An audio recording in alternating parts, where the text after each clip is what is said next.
میرا میں میرے دو سوال ہیں آپ سے سر۔ یہ پوچھنا چاہتا ہوں میرا سوال یہ ہے کہ پوچھیں کے دن ہے آپ کے سوال ہمارے جواب تو پوچھیں۔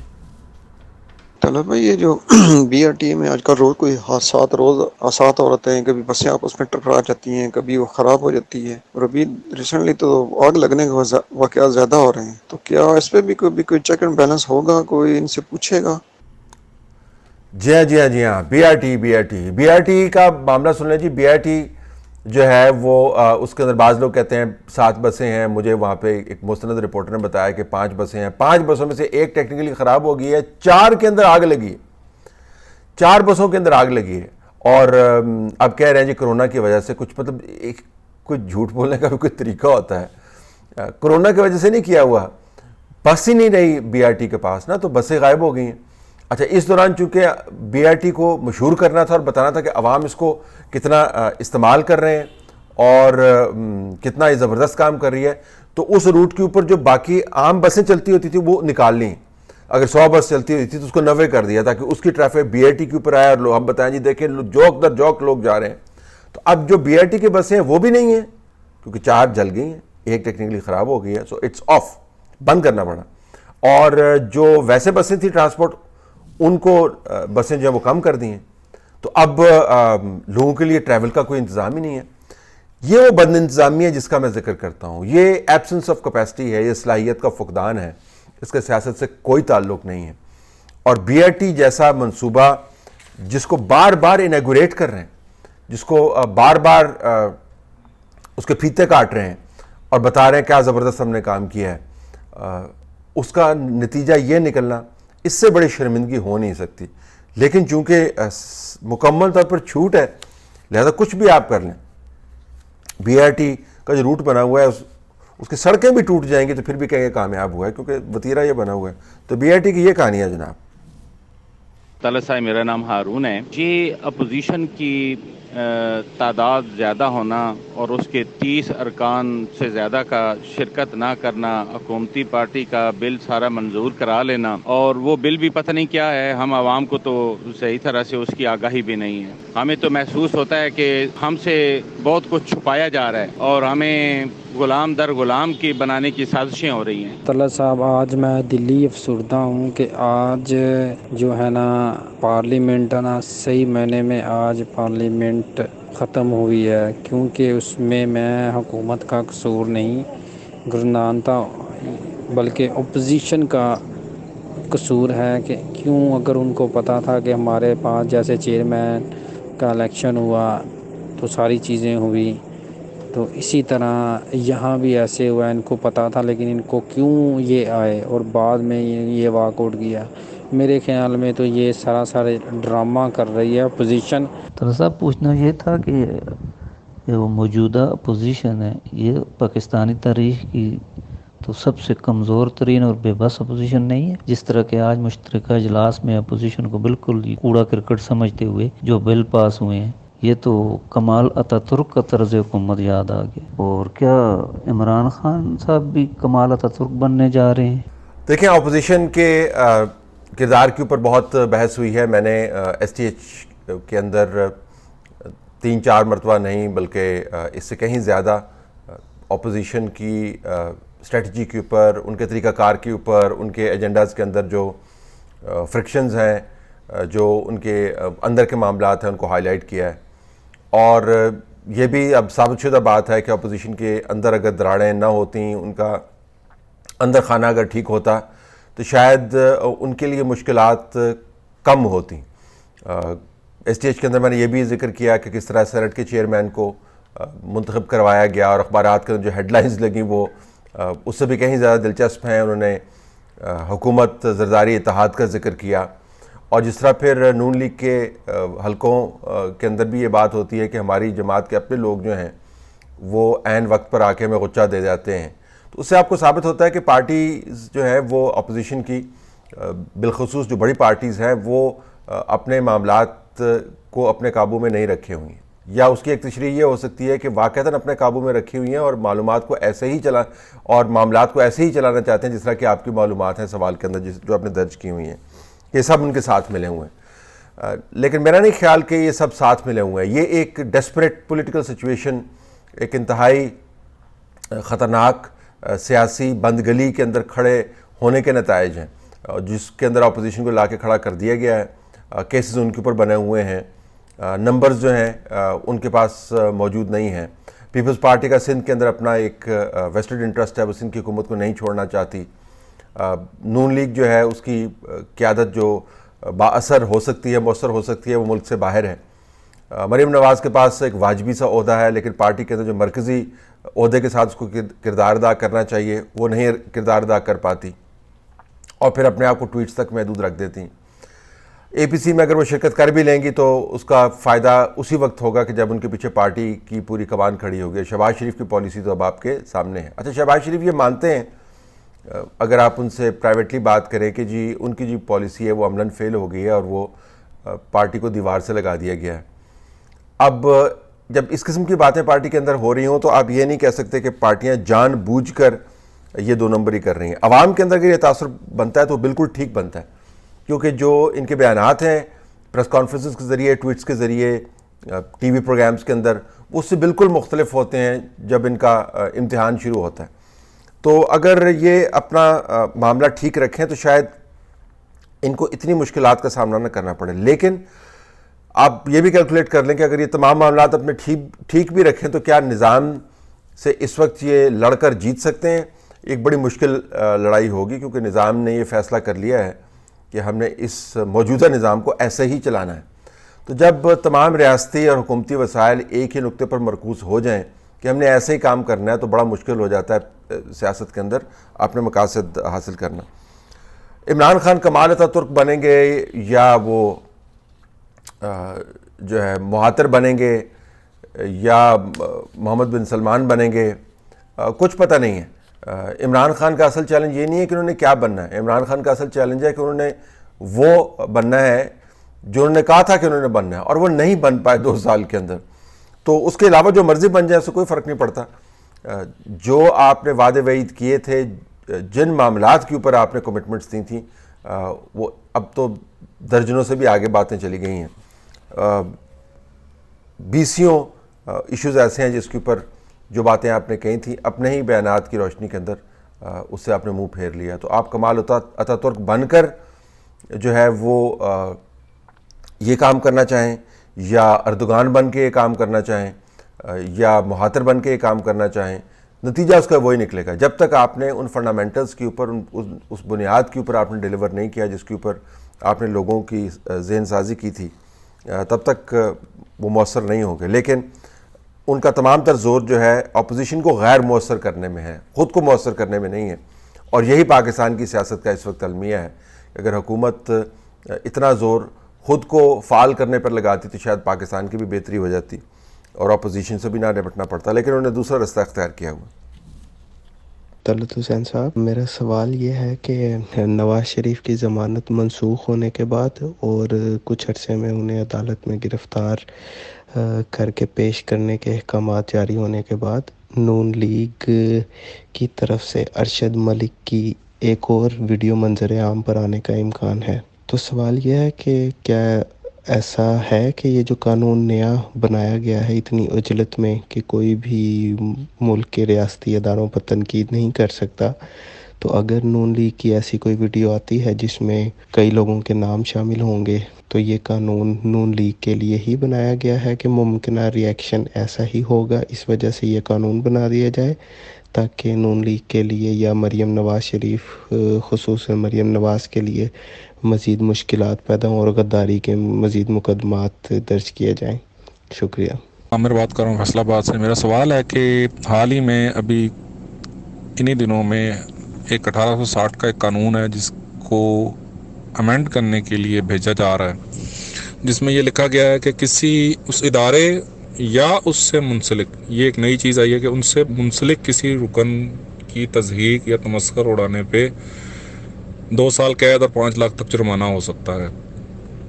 تو کیا اب ہمیں یہ constitutionally 3rd grade citizen declare کرنے جا رہے ہیں، اور اس کے بعد فریڈم آف سپیچ کا جو ایک قانون ہے وہ اٹھا کے باہر نہیں پھینک دینا چاہیے آئین سے، کہ جہاں آپ کسی شخص کے اوپر، کسی انڈیویجول کے اوپر بھی تنقید نہیں کر سکتے، اور تمسخر اڑانے سے یا تضحیک کرنے سے اس کا کیا تعلق ہے؟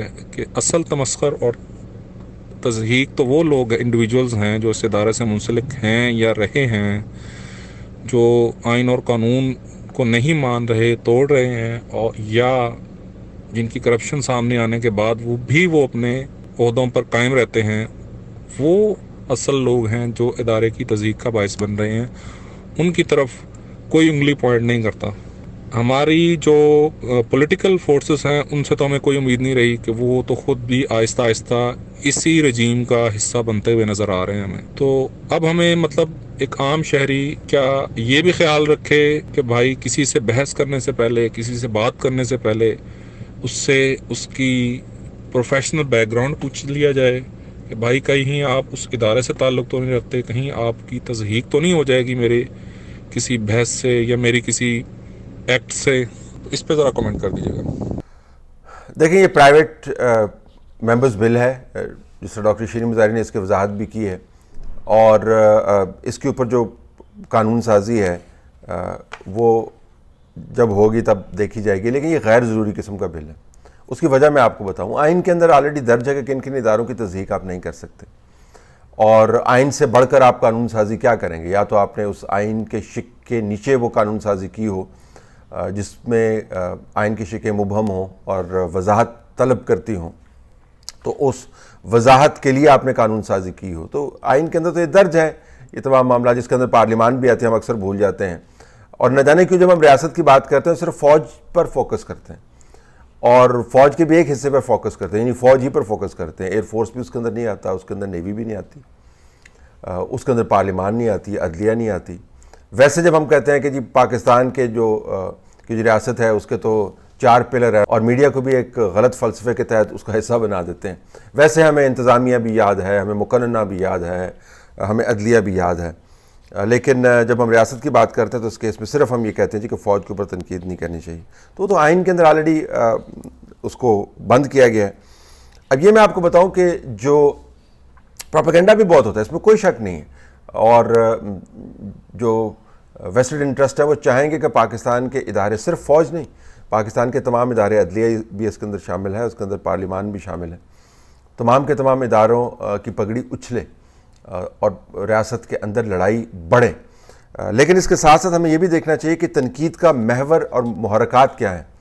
اگر محرکات کا تعلق سیاست سے ہے تو پھر یہ سنجیدگی سے سوچنا ہوگا کہ جو ہم نے نظام بنایا ہوا ہے اس کے اندر اگر آپ سیاسی داؤ پیچ کھیلیں گے تو سیاسی داؤ پیچ کا پھر رد عمل آئے گا نا جی۔ یہ نہیں ہو سکتا کہ کھیلیں آپ سیاسی داؤ پیچ اور پھر جو ریاست کی طرف سے اپنا رول ادا کرتے ہوئے جو تحفظ فراہم کیا گیا ہے اس کا چھاتا بھی اویلیبل ہو۔ تو جب آپ سیاسی معاملات کے اندر قدم رکھتے ہیں، سیاسی جوڑ توڑ میں شامل ہوتے ہیں، یا یہ تصور بناتی ہے حکومت کہ سیاسی معاملات جو ہے وہ ہم تو نہیں چلا رہے جی، وہ تو آپ کو پتہ کون چلا رہے ہیں۔ شیخ رشید کا ایک بیان تو نہیں ہے، شیخ رشید کے درجنوں بیان موجود ہیں جس کے اندر وہ واضح انداز میں بتا رہے ہیں کہ پاکستان میں سیاست کیسے ہوتی ہے۔ وہ عدلیہ کے فیصلے پہلے بتا دیتے ہیں، وہ بتا دیتے ہیں کہ عمران خان نے کیسے چلنا ہے، وہ بتا دیتے ہیں کہ جنرل قمر باجوہ کا نام لے کے وہ بات کرتے ہیں، کوئی اس کی تردید نہیں آتی۔ تو جب یہ معاملات ہوں تو پھر تنقید تو ہوگی۔ دوبارہ کہتا چلوں کہ اس تنقید میں اور پروپیگنڈا میں فرق روا رکھنے کی ضرورت ہے۔ پروپیگنڈا یقیناً ہو رہا ہے، کوئی شک نہیں ہے کہ پروپیگنڈا ہو رہا ہے، لیکن یہ جو عمومی طور پر ایک کہہ دیا جاتا ہے جی کہ تمام تنقید جو ہے وہ بے بنیاد ہے، وہ درست نہیں ہے۔ اس کی ایک باقاعدہ بنیاد موجود ہے، 2018 کے انتخابات موجود ہیں، اس کے بعد جس طریقے سے ریاست کے نظام کو چلایا گیا، احتساب کو چلایا گیا، اس سے پہلے نواز شریف کا جو کیس چلایا گیا، وہ درجنوں ایگزامپلز موجود ہیں، بیانات اپنے موجود ہیں۔ تو میرے خیال میں یہ مشکلات جو ہیں ان کا تعلق صرف نون لیگ سے نہیں ہے، یہ عمومی طور پر تمام تنقید کا منہ بند کرنے کے لیے، لیکن یہ صحیح لا حاصل ہے۔ میں پچھلے دنوں کو پڑھ رہا تھا، کسی نے مجھے فارورڈ کیا کہ ایوب خان کے دور میں ایوب خان نے ایک بیان جاری کیا ہوا تھا، ہو سکتا ہے میرے پاس ہو تو میں اس میں لگا بھی دوں پروگرام کے اندر، کہ جی فوج کے خلاف ہرزہ سرائی کرنے والوں کو نہیں بخشا جائے گا۔ اور اگر آپ نی ڈیپ ہیں پالیٹکس کے اندر جو کہ ایوب خان تھے، تو پھر ایسا بیان جو ہے وہ فوج کے حوالے سے دینا بھی فوج کو متنازع کرنے کے مترادف ہے. تو ادارے کو متنازع نہیں بنانا چاہیے، کسی بھی ادارے کو، افراد کی پوچھ پرتیت ہونی چاہیے، لیکن یہ بل جو ہے صرف نون لیگ کے لیے نہیں. السلام علیکم، میرا نام لبنہ ہے، میں ورجینیا سے بات کر رہی ہوں. کچھ دنوں سے ایک انسیڈنٹ موٹر وے کے متعلق سننے کو مل رہا تھا. مجھے بھی دوسروں کی طرح اس پر بہت غصہ اور افسوس تھا. I think this is most heinous act, but now my question is did it really happen? تو as a lady was it was told that she is a French national and from French, and we didn't hear anything from French embassy so far. So and وہ جو کلپرٹس تھے ان کے بھی جو آئی days تھے ان کے اوپر تھم پرنٹس ہی نہیں تھا. تو کہیں یہ تو نہیں ہے کہ وہ جو آج کل خاص خبریں چل رہی تھیں سی پیک کے جو ہیں آپ کے مسٹر اے بی، تو ان کی اب کوئی خبر نہیں آ رہی 4-5 دنوں سے. کہیں دوبارہ قوم کو ٹرک کی بتی کے پیچھے نہیں لگا دیا؟ تو ہم ایز اے نیشن ہم جھوٹ بولنے کے تو ماہر بھی ہیں کہ سچ کو بھی گمان ہوتا ہو کہ ایسے ہی ہوا ہے. So just your take on it. Thank you sir. گزشتہ کل کے پروگرام میں جو ڈاکٹر شاہد مسعود صاحب ہیں، ایک اینکر پرسن، انہوں نے بڑا سنگین الزامات اور انکشافات کیے ہیں پنجاب پولیس کے حوالے سے کہ جب خاتون جو موٹر وے پہ جن کے ساتھ زیادتی کی گئی، انہوں نے جب پولیس کو کال کیا اور انہوں نے بتایا کہ ان کے پاس پیسے بھی نہیں ہیں اور ان کو پیٹرول چاہیے 1000 روپے کا، تو جو ملزمان تھے یا مجرمان تھے جنہوں نے ان کے ساتھ زیادتی کی، وہ جاتے ہوئے ان کو 1000 روپے کا نوٹ بھی دے کر گئے پیٹرول کے لیے. یعنی کہ ان ادر ورڈس ان کی جو پولیس نے جو ہے وہ خبر اس مجرم تک پہنچائی. دیکھیں، میری آپ سے ہاتھ جوڑ کے گزارش ہے کہ سنجیدہ معاملات کو، گھناؤنے جرائم کو اس طرح شک کی چکی میں نہ پیسا کریں. یہ جرم ہوا ہے، اس کا ایک مجرم پکڑا گیا ہے، دوسرا مجرم جو ہے وہ ابھی بھاگا ہوا ہے، وہ پکڑا جائے گا. ہوپفلی جلدی پکڑا جانا چاہیے تھا اس کو، لیکن پکڑا جائے گا کبھی نہ کبھی. جس نے انکشافات کیے ہیں، اس نے اپنا جو بیان دیا ہے وہ بڑا واضح ہے، ان تمام واقعات سے میچ کرتا ہے جو باقاعدہ وکٹم کی طرف سے بتائے گئے ہیں. شک نہ کریں اس کے اوپر. میں یہ نہیں کہتا کہ فراڈ کیسز نہیں ہوتے، بالکل ہوتے ہیں، لیکن میرے خیال میں ہمیں خود بطور ویور، بطور پاکستانی شہری اتنا ادراک رکھنا چاہیے معاملات کا کہ اس طرح کے ایشوز کے اوپر اس طرح کی رائے نہ بنائیں جس کے اندر شک کا پہلو جو ہے وہ اتنا حاوی ہو جائے کہ حقائق جو ہمارے سامنے چیختے چلاتے حقائق جو کھڑے ہوں ان سے منہ پھیرنے لگ جائیں. اس نے کیوں نہیں کیا، مجھے کیا پتا فرینچ ایمبیسی سے اس نے رابطہ کیا نہیں کیا، ذرا آپ کو مجھے بتا کے تو نہیں کرنا اس نے. وہ بندہ کدھر گیا، وہ کیوں نہیں آیا. درجنوں معاملات ہیں، ہم اس جائے وقوع سے دور ہیں، ہم تحقیقات سے دور ہیں. یہ سوالات ہمارے ذہن کے اخترابی ہیں. شاہد مسعود کی آپ بات کیا کرتے ہیں؟ شاہد مسعود صاحب کا جو تمام ریکارڈ ہے وہ آپ کے سامنے ہے. ان کے کیا کیا دعوے نہیں تھے زینب کیس کے اندر، اس کے بعد پھر کیا ہوا. لیکن اگر آپ کا خیال ہے کہ ان کے پاس کوئی بہت بڑی خبر ہے اور یہ جو انہوں نے بیانیہ دیا ہے اس میں بڑی سچائی ہے، تو پھر میں آپ سے دوبارہ یہ درخواست کروں گا کہ کاؤنٹر چیک کر لیں، اس کو انتظار کر لیں. یہ واقعہ ہوا ہے، میری تمام تر معلومات کے پیش نظر ایسے ہی ہوا ہے جیسے رپورٹ ہو رہا ہے. اور کوشش ہمیں کرنی چاہیے کہ اگر ہمارے ذہن میں شک بھی ہے تو انتظار کر لیں جب تک کوئی حتمی نتیجہ سامنے نہیں آ جاتا، بجائے اس کے کہ ہم اس کو خام خواہ کی بحث کا حصہ بنائیں. بہت گھناؤنے جرم ہیں یہ. ان کے جو وکٹمز ہیں ان کو کسی سازش کا حصہ نہ بنائیں تو بہتر ہے. بینیفٹ آف ڈاؤٹ ان کو دے دیں تو بہتر ہے. اور جب حتمی طور پر معاملہ صاف ہو جائے گا، سامنے آ جائے گا، تو پھر شاید ہمیں خود سے اپنے سامنے شرمندہ نہ ہونا پڑے کہ دیکھیں ہم تو کیا سوچ رہے تھے اور پھر یہ کیا نکلا ہے. میں تو یہ درخواست آپ سے کر سکتا ہوں، باقی آپ اپنی رائے کے مالک ہیں، جو مرضی رائے بنائیں. طلعت بھائی، میں انگلینڈ سے بات کر رہا ہوں، میرا نام سکندر ہے. میرا کوشچن اور یا کمنٹس جو بھی آپ اس کو شامل کر لیں کہ اس ہفتے 2 صحافیوں پہ سنگین غداری کے کیسز داخل کیے گئے ہیں حکومت کی طرف سے. کیا اس کا مطلب یہ ہے کہ جو بھی ان سے اختلاف رائے رکھتا ہے ان کے خلاف یہ مقدمے درج کرتے رہیں گے اور ان کو گرفتار کر کے ان کو جیل میں بھیجتے رہیں گے کہ جیسے کوئی بھی بندہ کوئی حق اور سچ کی بات نہ کر سکے. ان کا مقصد صرف ان کے لوگوں کے منہ بند کرا کے اپنی منمانی کی باتیں کرنا ہے یا ایک آزاد معاشرے کے بحالی کا بھی کوئی کی طرف سے بھی پاکستان کو لے کے جائیں گے. یہ بری روایت ہے.